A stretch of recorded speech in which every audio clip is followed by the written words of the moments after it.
In this video, let us see an interesting and important concept of continuum mechanics, Mullins effect. So it is suitable for hyperelastic materials. Generally, what hyperelastic materials we define is, so any material, if you elongate it and if you remove the load on it, it will come back to its original position and the energy is completely recoverable and there is no loss of energy. So that is what hyperelasticity material is, hyperelastic material is. But Merlin's effect is a little contradictory to that. So it is proved by an experiment. So it says when you apply the load on this rubbery material or hyperelastic material, there will be some loss of energy if you go for cyclic loading. That is, so an experiment is done on carbon filled rubber.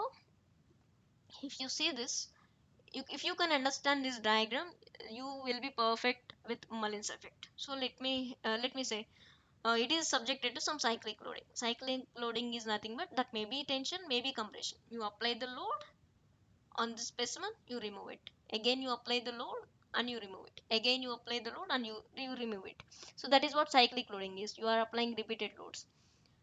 So for example, at the initial state, at the virgin state, you are applying some load on it and it follows path A. And if you stop applying load at point 1 and if you start unloading it, that will follow path B. That will come back to its original position, not following path A, but it is following path B. And you can see there is a difference between a gap between A and B, the curves A and B. So that gap represents there is some energy dissipation. So that is also known as strain softening. The stress softening. Stress is reduced here if you observe. And one more thing I have to say, so the area under this curve is a strain energy. If it is the strain energy and for the cyclic loading it is following the different path, isn't it the indication that there is energy loss here? So that is, we technically call it as energy dissipation. So that is first cycle. And if you apply second cycle from zero state, again you are applying load on the same specimen, it follows path B up to point 1.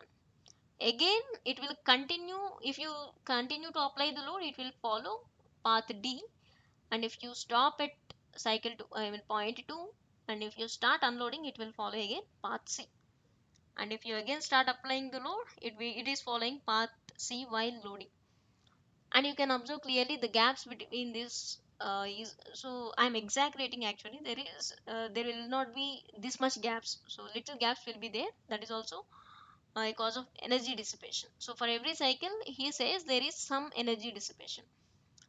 So actually researchers consider it to be an obstacle in understanding the concept of hyperelasticity, but it is very important, because when there is an energy dissipation, that is a clear indication that some of the fibers in this rubber are undergoing continuous deformation. That is, so if it is continued for the long term, that is considered as a damage and the material is degrading. So it needs to be addressed more. So the researchers need to concentrate more on Mullins effect instead of just ignoring it while taking their I mean when they are doing it on hyperelasticity models. So later that will lead to a good design. I hope you got a little. So this is all the explanation, just what I have explained. You can access this notes from the link below description. So you can see, you can click on the link and you can access these notes.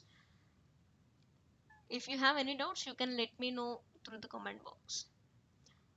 I hope you got a little. Thanks for your time.